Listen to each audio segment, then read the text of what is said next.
Punjabi lady radio host को Canada में drug तस्करी केस में 5.5 साल की सजा सुनाई गई। कभी वह सार्वजनिक मंचों से युवाओं को ड्रग नहीं करने की सलाह देती थी, लेकिन पर्दे के पीछे उन्हें खतरनाक दवाओं का कारोबार करने लगी। 83 करोड़ रुपए की ड्रग के साथ पकड़े जाने के बाद भी उन्होंने परिवार से मामला छिपा कर रखा। बचने के लिए कोर्ट में भी कई दलीलें दी, लेकिन सब खारिज हो गई और मोबाइल में मिले मैसेज से वह गिरोह की भरोसेमंद पार्टनर निकली। वे जालंधर के नकोदर से संबंधित रहती है और 3 बच्चों की मां है। पति से तलाक हो चुका है। अपने मंझले बेटे और 78 साल की बीमार मां के साथ कनाडा में रह रही थी। ब्रिटिश कोलंबिया में 10 साल से पंजाबी रेडियो और टीवी होस्ट रही। इसके अलावा वो फार्मेसी तकनीशियन भी थी। दवाओं के विज्ञान और उनके शरीर पर होने वाले प्रभावों की उनको समझ थी।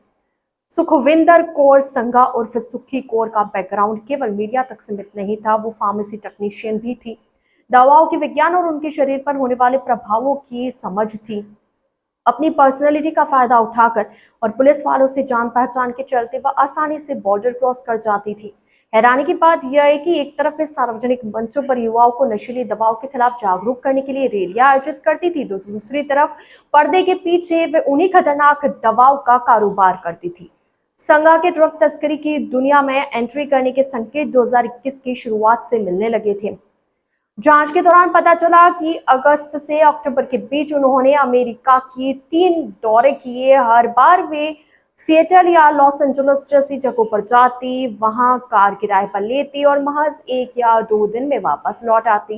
कोर्ट ने माना कि यात्राएं तस्करी के नेटवर्क को समझने और ट्रायल करने के लिए की गई थी। संघा केवल कुरियर के रूप में काम नहीं कर रही थी, बल्कि वे इस अवैध ऑपरेशन के लॉजिस्टिक्स में भी पूरी तरह से शामिल थी।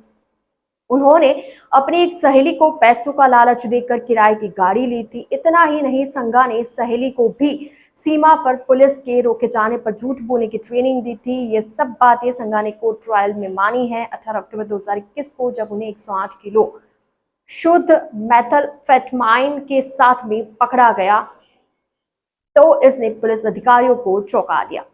बाजार में इसकी कीमत 83 करोड़ रुपए के लगभग थी। इतनी बड़ी मात्रा में ड्रग्स किसी छोटे स्मगलर को नहीं दी जाती। पुलिस ने कोर्ट में कहा कि उनको शक है कि संगा किसी बड़े अंतर्राष्ट्रीय ड्रग सिंडिकेट के सीधे संपर्क में थी।